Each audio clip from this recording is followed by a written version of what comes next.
Dzień dobry, naszym gościem jest dzisiaj Maciej Mazur, twarz elektromobilności w Polsce. Maćku, witaj. Witam serdecznie.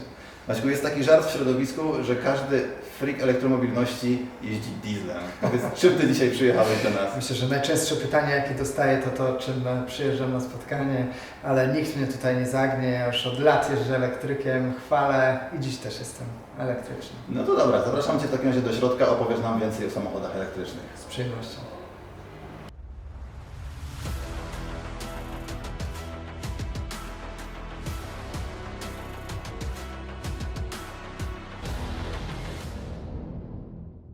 Maciej Mazur, prezydent AWEREM, Europejskie Stowarzyszenie na Rzecz Elektromobilności, założone w 1978 roku z siedzibą w Brukseli, a na lokalnym podwórku prezes PSNM, Polskie Stowarzyszenie Nowej Mobilności.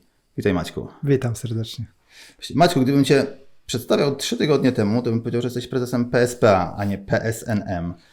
Możesz nam powiedzieć, po co ta nazwa, po co ta cała zmiana? Nawet łatwiej się wymawiało PSPA. Tak się wydaje mi też cały czas, że PSPA to jest nazwa łatwiejsza. Cały czas jeszcze jak się przedstawiam, to bardzo często mówię Maciej Mazur PSPA, więc myślę, że trzeba będzie jeszcze kilku co najmniej tygodni, żebym się przestawił, ale ta zmiana była konieczna. Polskie Stowarzyszenie Paliw Alternatywnych to nazwa, która się wzięła z dyrektywy z 2014 roku właśnie o paliwach alternatywnych, ale ta dyrektywa ewoluowała. Dziś to jest rozporządzenie, dziś w ramach tego rozporządzenia skupiamy się tylko i wyłącznie na zeroemisyjności, a my z kolei nie dość, że się skupiamy tylko i wyłącznie na zeroemisyjności, to też się skupiamy na innych modelach transportowych, na innej mobilności. Od mikromobilności przez rowery elektryczne aż do 40-tonowych ciężarówek. Zatem my nie tylko i wyłącznie napędami się zajmujemy dziś, ale także zupełnie innymi tematami, takimi jak to, jak my podchodzimy do transportu, jak podchodzimy do mobilności, jaką mobilność my będziemy obserwować w kolejnych latach. Dużo projektów z obszaru autonomiczności realizujemy. Zatem ta nazwa Nowa Mobilność to jest w ogóle taki termin, który my zawłaszczyliśmy. Mamy Kongres Nowej Mobilności, jesteśmy teraz Polskim Stowarzyszeniem Nowej Mobilności, to my, czyli napędy i w ogóle to, co widzimy jako przyszłość motoryzacji, przyszłość mobilności. Okej, to zostańmy jeszcze na chwilę przy samym stowarzyszeniu. Stowarzyszenie ma już dzisiaj bodajże 8 lat. Jak to jest, że w takim kraju jak Polska, który jest w ogonie Europy, jeżeli chodzi o elektromobilność, jest taki człowiek jak Maciej Mazur, który się któregoś dnia budzi i co? I stwierdzasz, że stworzysz po prostu najszybciej rozwijającą się organizację, jeżeli chodzi o elektromobilność?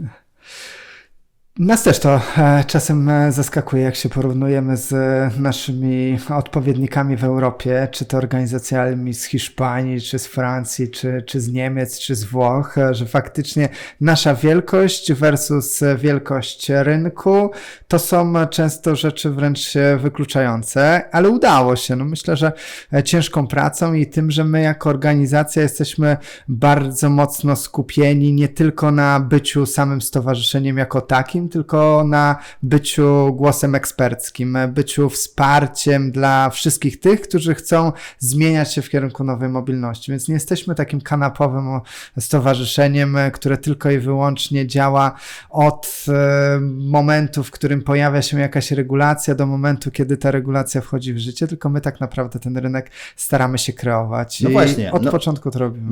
Macie swoje eventy, macie Kongres Nowej Mobilności, KNM w Łodzi we wrześniu. Z tego miejsca wszystkich serdecznie zapraszamy na to wydarzenie. To jest impreza, której by się nie powstydził Paryż ani Londyn. Myślę, że chętnie by taką imprezę u siebie zorganizowały. Maćku, macie Kongres Nowej Mobilności, jest EV Experience, piknik w Modlinie, czyli tak naprawdę nie tylko zajmujecie się tematami z obszaru legislacji, ale także propagujecie tą elektromobilność wśród ludzi, wśród firm. Dobrze to rozumiem?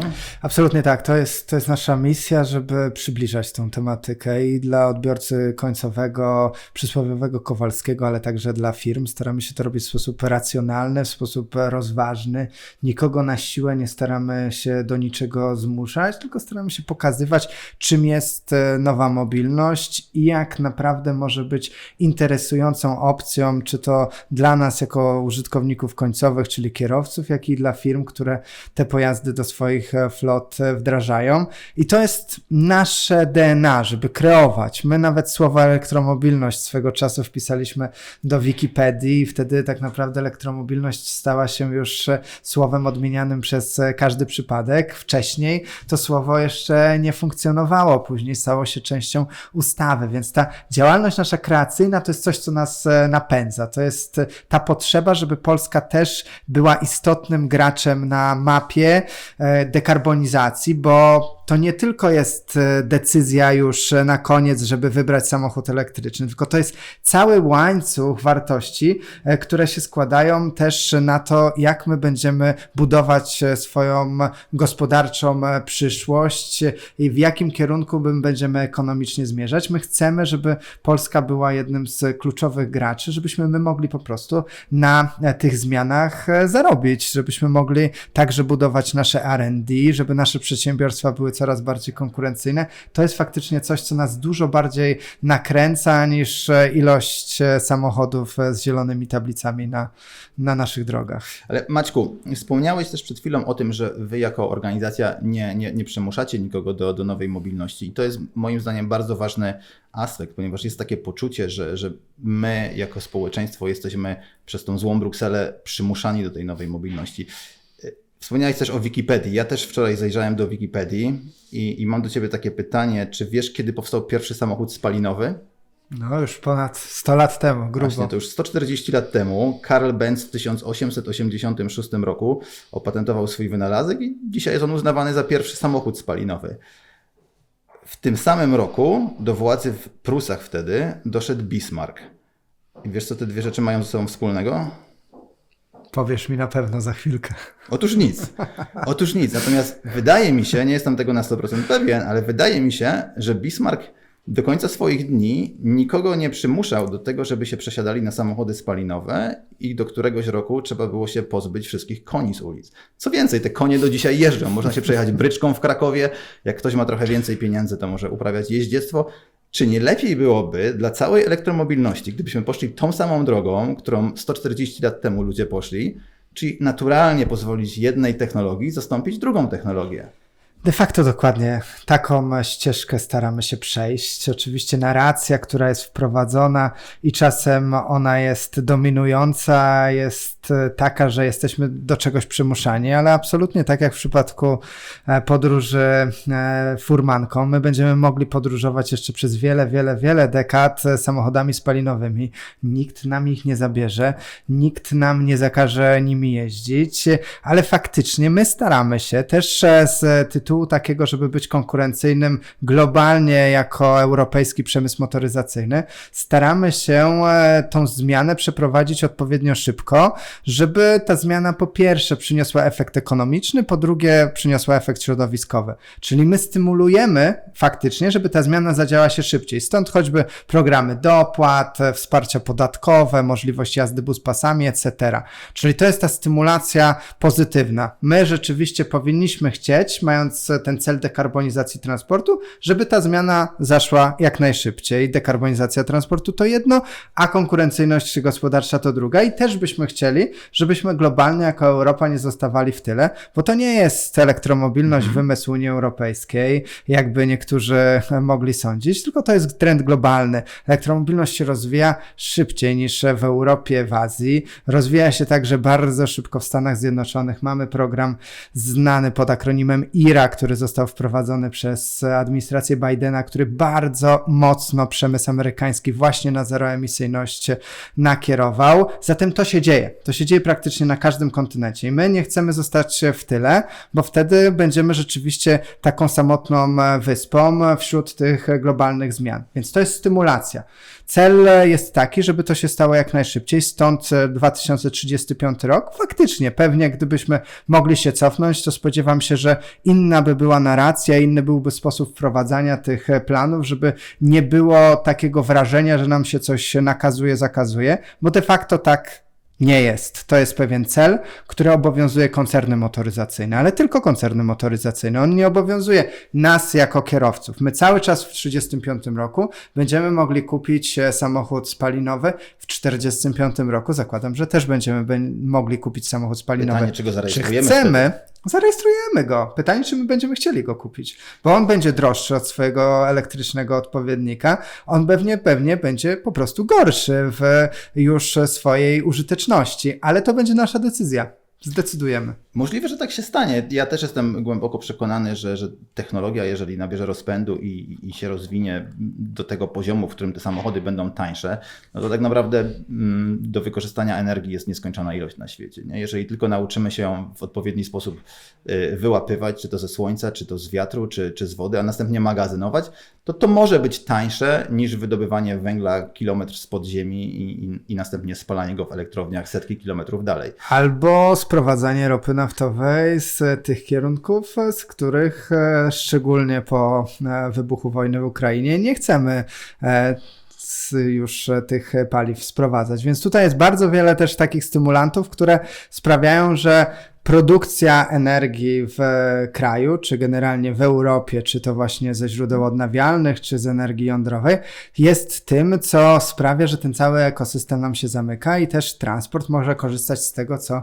wyprodukowane zostanie na kontynencie. Jasne, będzie to bardziej regionalne niż globalne, co będzie oczywiście też bezpieczne. Natomiast pytanie, które jakby rodzi się w mojej głowie w tym momencie, to kwestia wykluczenia transportowego. Dzisiaj jest tak, że możemy sobie sprowadzić, nawet jak nie mamy dużo pieniędzy, starego 15-letniego diesla z Niemiec i mieszkając w dalekiej Polsce powiatowej dojedziemy do najbliższej miejscowości. Samochody są relatywnie tanie dzisiaj. Nie? Rynek samochodów elektrycznych, rynek wtórny w zasadzie nie istnieje. My dzisiaj mówimy o nowych samochodach dla firm, które mogą sobie z tego odliczyć VAT, jeszcze dostaną prawie 30 000 w programie Mój Elektryk, potem to sobie wszystko w koszty wrzucą, a po 3 latach po prostu to oddadzą i to trafi do Kowalskiego na rynek wtórny. No właśnie, i skąd ten Kowalski ma na to wszystko wziąć pieniądze? Bardzo dużo rzeczy do rozpakowania. Myślę, że na samym początku trzeba się zgodzić z tym i tu nie odkryjemy Ameryki, że wykluczenie komunikacyjne w Polsce jest faktem i się pogłębia. I na pewno elektromobilność nie jest tutaj lekiem na to zło i musimy oddziaływać w sposób rozsądny, wspierając rozwój transportu publicznego, wspierając rozwój innych form mobilności, by faktycznie ten problem się nie pogłębiał. Więc myślę, że tutaj elektromobilność ma swoją rolę do odegrania, ale jeszcze długie lata upłyną, nim ta rola będzie istotna. Bo faktem jest, i trudno z tym dyskutować, że rzeczywiście rynek używanych samochodów elektrycznych jest bardzo, bardzo ograniczony, co też nie może nikogo dziwić. Bardzo często to są samochody, które cały czas mają jeszcze swoje pierwsze życie. Elektromobilność ma zaledwie kilka lat. Oczywiście jak pytałeś mnie o historię samochodów spalinowych, to mógłbym to samo powiedzieć o samochodach elektrycznych. To też jest grubo ponad 100 lat historii. Ale ta elektromobilność, która jest znana dziś, to tak naprawdę jest ostatnie 5 lat w Europie od 19-20 roku, czyli my mówimy o czymś bardzo, bardzo młodym i najczęściej posiadacze samochodów elektrycznych z 19, 20, 21 roku cały czas nimi jeżdżą, więc na rynku wtórnym ich nie ma. To samo można by powiedzieć o iPhone'ach najnowszej generacji, że też one nie są na rynku wtórnym, bo są cały czas po prostu użytkowane przez swoich użytkowników. Ten rynek będzie się rozwijał. To jest naturalny kierunek i my od już kilku lat postulujemy, żeby wprowadzić programy dopłat do samochodów używanych i w ostatnich tygodniach administracja państwowa zapowiedziała też takie programy, więc też będziemy stymulować, żeby ten obszar, który jest kluczowy, obszar klienta indywidualnego, on był wspierany także przez państwo, żeby nie tylko firmy i nowe samochody były wspierane, ale także klient indywidualny i samochody używane. To będzie się też z czasem zmieniało.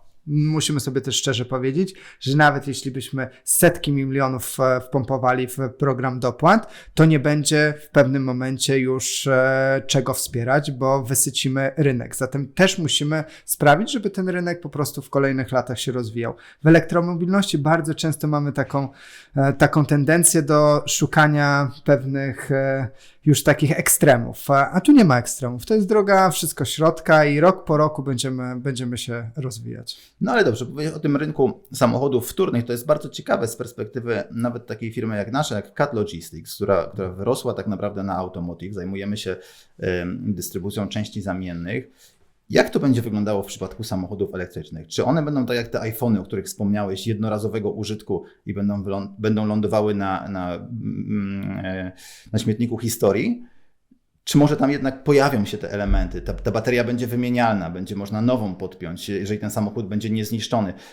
Jaka jest perspektywa dla tych samochodów? Na pewno usługi serwisowe będą cały czas funkcjonowały, ale jest absolutnie prawdą, że samochód elektryczny jest po prostu dużo prostszy w swojej budowie, ma kilkanaście razy mniej części, silnik jest dużo mniejszy. Myślę, że wszyscy, którzy śledzą motoryzację, mają tego świadomość. Zatem to prawda, że my będziemy dużo rzadziej gościć w warsztatach. Ja zresztą mogę powiedzieć to na własnym przykładzie, że ja jeszcze w warsztacie nie byłem, a jeżdżę samochodem elektrycznym już kilka lat i oprócz wymiany opon i ewentualnie klimatyzacji, to nic przy tym samochodzie nie robię, co jest dla mnie jako dla użytkownika bardzo dobrą informacją. Dla Was jako już firmy, która przewozi części zamienne, troszkę gorszą. Troszkę gorsza to jest też informacja dla całego obszaru serwisowego, ale on też się rozwija. Mamy coraz więcej w Polsce warsztatów, które się specjalizują w obsłudze samochodów elektrycznych i w naprawach,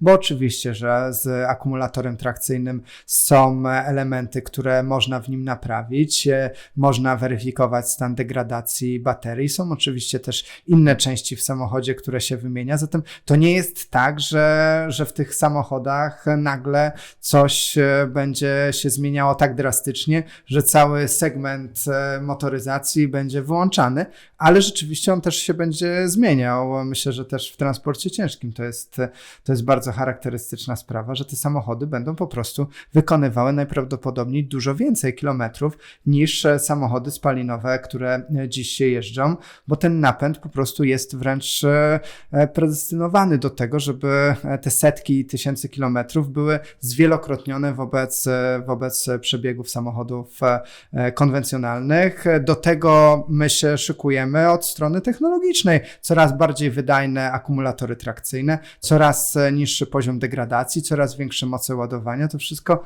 sugeruje, żeby ten samochód utrzymać jak najdłużej na rynku. Jak on już z tego rynku będzie schodził, no to będziemy mogli go wykorzystać w innych zastosowaniach, choćby jako magazyn energii można akumulator trakcyjny wykorzystać, ale to będzie stosunkowo jednak rzadko się działo.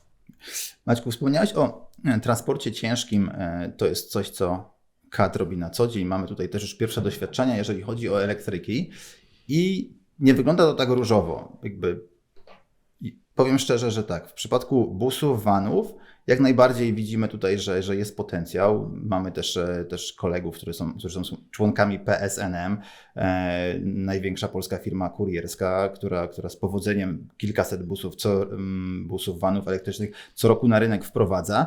Natomiast w przypadku tych samochodów trochę cięższych, tak zwanych solówek, no już widzimy, że jest problem z mocą ładowania. Nie? Mamy pierwszy taki samochód, a co jakich będziemy mieli 30, 100. Jesteśmy na parku logistycznym, na którym jest kilku operatorów logistycznych. Jak każdy z nich przyjedzie z taką flotą, no to rano nikt nie ruszy. To są te wyzwania, z którymi my się na co dzień mierzymy i które są absolutnie wyzwaniami faktycznymi. Infrastruktura generalnie i moce przyłączeniowe to jest ten jedyny element w tym całym ekosystemie, który ja bym osobiście nazwał faktycznie problemem i to jest zresztą ten pierwszy priorytet, który my mamy nadzieję, że uda nam się z administracją pozytywnie omówić i po prostu zmienić, bo tak, takie miejsce jak wasz hub logistyczny, to jest to miejsce, które powinno w pierwszej kolejności zostać zelektryfikowane i tutaj moce przyłączeniowe są już nie liczone w kilowatach, a w megawatach, a tych mocy po prostu nie ma. Czas oczekiwania na warunki przyłączeniowe, a później na realizację samego przyłącza jest często liczony w latach, więc to jest to, bez czego elektromobilności nie będzie. To jest zero-jedynkowe. Bez infrastruktury nie będzie elektromobilności, bo na początku ten ruch będzie realizowany w ramach wahadeł, czyli pomiędzy jednym centrum logistycznym a drugim, więc te miejsca powinny być zelektryfikowane w pierwszej kolejności, ale już w kolejnej powinniśmy też spojrzeć, jak wygląda transport międzynarodowy, czyli już ładowanie w miejscach ogólnodostępnych i tam też te moce powinny już być liczone w megawatach. Pamiętajmy, że producenci już ciężarówek myślą o standardach MCS, czyli o standardach Megawatt Charging System, czyli podajemy nie już 150, 250, 350 kW, ale podajemy do samochodu, do akumulatora trakcyjnego nawet moc na poziomie 1 MW, a może docelowo więcej, więc ta moc przyłączeniowa jest ogromna. I to jest coś, co musi zostać zrealizowane jako fundament rozwoju tego rynku. W przeciwnym razie to będą projekty marketingowe. To absolutnie sobie szczerze musimy powiedzieć, że my jako kraj, który dysponuje tak dużą flotą, 1 200 000 pojazdów ciężarowych, my musimy także wziąć na siebie tą odpowiedzialność, że jeśli chcemy pozostać konkurencyjni na rynku, który się zmienia, a wiemy i czujemy oddech, czy to naszych przyjaciół z Niemiec, czy z Francji, którzy bardzo chętnie by pewnie miejsce polskich firm zajęły, to my też musimy postawić na to, żeby dać tlen firmom przewozowym takim jak wasza, też firmom rodzinnym. To są naprawdę bardzo różne firmy, od firm kilkuosobowych do firm kilkusetosobowych. Stąd my od już długiego czasu postulujemy i na szczęście z pozytywnym skutkiem choćby o programy wsparcia, takie jak dopłaty do samochodów ODMC powyżej 3,5 tony. Bo bez tego rzeczywiście to się nie zepnie. TCO się nie zepnie i InPost, który wymieniłeś, ja myślę, że mogę go wymienić z nazwy, ma już 1000 samochodów dostawczych lekkich, ale też dlatego, że tam mamy dofinansowanie do 70 000. Musimy mieć dofinansowanie także do pojazdów powyżej 12,5 tony, żeby to rzeczywiście się spinało. To zresztą jest realizowane z powodzeniem w zasadzie na wszystkich rynkach europejskich, bo to jest wyścig, nie ma co ukrywać i my też walczymy o to, żeby w latach 30. nie tyle mieć 100% floty zelektryfikowanej, bo nikt na to nie liczy i nikt tego nie widzi jako scenariusz możliwy, ale żeby pozostać konkurencyjnym wobec innych państw, które także w tym kierunku się rozwijają. Maćku, czy to nie jest tak, że dzisiaj polski przewoźnik, obawiając się tego, że wyjedzie tym samochodem elektrycznym, który jakimś cudem naładuje na swojej bazie, gdzie ma kilkadziesiąt ciągników i one wszystkie ruszą w niedzielę wieczorem, on przejedzie 300 km, 500, nie wiem ile te ciągniki za kilka lat będą w stanie przejechać na jednym ładowaniu, dojedzie do pierwszego mopu, na który zjedzie się kilkaset ciężarówek i one wszystkie staną. I pamiętam jeszcze na jednym z komitetów był ktoś z Ministerstwa Klimatu, mówił, że koszt budowania takiego mopa z mocą przyłączeniową porównywalną do miasta o wielkości 100 000 mieszkańców, to już mówimy o setkach milionów, jak nie więcej złotych. I teraz pytanie, czy my sami sobie nie strzelamy w kolano, bo tutaj mówimy o wykupie ziemi, o mocach, o łączach wysokiej mocy. Tak naprawdę po co nam to wszystko, skoro za chwilę będziemy mieć diesla spełniającego normę 7, później pewnie normę 8, a później jeszcze pewnie spełniającego normę 9. Czy nie lepiej byłoby spróbować tutaj jednak na tym transporcie międzynarodowym o jakiś większy miks? Myślę, że ten miks jeszcze przez długie lata będzie faktycznie w dużej mierze oparty na dieslu. My z tych 98%, które dziś mamy, na pewno nie zejdziemy tak szybko do wartości, którą może byśmy chcieli zobaczyć, ale jeszcze długo jej nie zobaczymy. Więc myślę, że to miks będzie jeszcze naprawdę przez dziesiątki lat, ale to jest wszystko element szerszej zmiany, elektryfikacji tak naprawdę całej gospodarki. Cały pakiet Fit for 55, cały program Green Deal to jest generalnie elektryfikacja gospodarki, nie tylko transportu. Transport jest jednym z elementów, więc my stawiamy na to, żeby na energii elektrycznej budować tak naprawdę przyszłość naszą gospodarczą, żeby być niezależnym energetycznie dzięki temu i żeby rzeczywiście wzajemnie ze sobą powiązać jak najwięcej elementów, które tworzą spójny ekosystem. I transport jest jednym z przykładów, że to można zrobić, tylko to trzeba bardzo rozsądnie planować i na osi czasu wszystko rozpisać. My takich projektów realizujemy dużo. My pokazujemy, że to wszystko jest możliwe, tylko my nie możemy patrzeć na to przez pryzmat tego, że w 2025 roku to na pstryknięcie 1 200 000 pojazdów ma być nagle elektrycznych.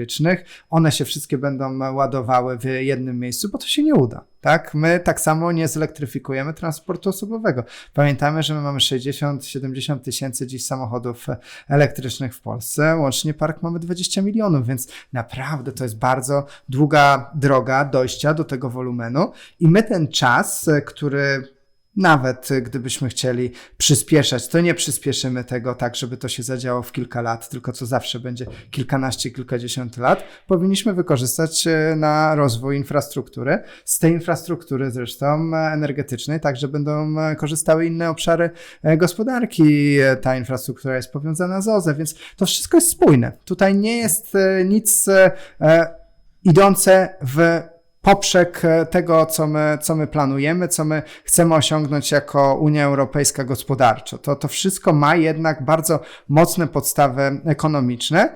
My w to musimy wpisać tą strategię rozwoju dla przedsiębiorstw logistycznych, dla generalnie transportu ciężkiego, bo jeśli my jesteśmy spójni i jeśli my elektryfikujemy transport osobowy, my budujemy infrastrukturę dla transportu osobowego, my elektryfikujemy autobusy, elektryfikujemy transport dostawczy lekki, to w pewnym momencie rzeczywiście będziemy chcieli zelektryfikować transport dostawczy. Zwłaszcza, że, i może to jest tutaj krytyczne i ważne do podkreślenia, że my jesteśmy na samym początku rozwoju technologii i my widzimy absolutnie braki. Widzimy zasięgi, które są niewystarczające, widzimy moce, które są zbyt niskie. Ale dokładnie to samo widzieliśmy na początku elektromobilności w samochodach osobowych. Widzimy też, jak się zmienia ta technologia.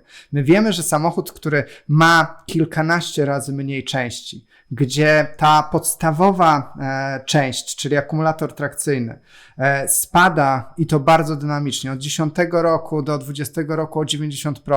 Mamy zapowiedzi producentów akumulatorów takich firm jak CATL, takich firm jak LG, że kolejne obniżki będą szły w tak naprawdę obniżenie o połowę ceny dziś do końca roku. Więc widzimy, że te samochody będą zaraz tańsze od samochodów spalinowych, więc będzie ten moment i on nastąpi w przeciągu kolejnych lat, że dla przedsiębiorstwa logistycznego to będzie po prostu wybór racjonalny ekonomicznie. I my do tego staramy się dążyć. Ja rozumiem oczywiście, że to dla wielu może brzmieć jako coś nieprawdopodobnego, ale tylko i wyłącznie, jeśli rachunek ekonomiczny będzie pozytywny, to ta zmiana napędowa się zadzieje. My ją możemy stymulować, żeby ona następowała szybciej, żeby te pierwsze doświadczenia dziś przedsiębiorstwa logistyczne mogły już nabywać przy wykorzystaniu pojazdów, które powiedzmy sobie szczerze, nie są idealne do wszystkich zastosowań,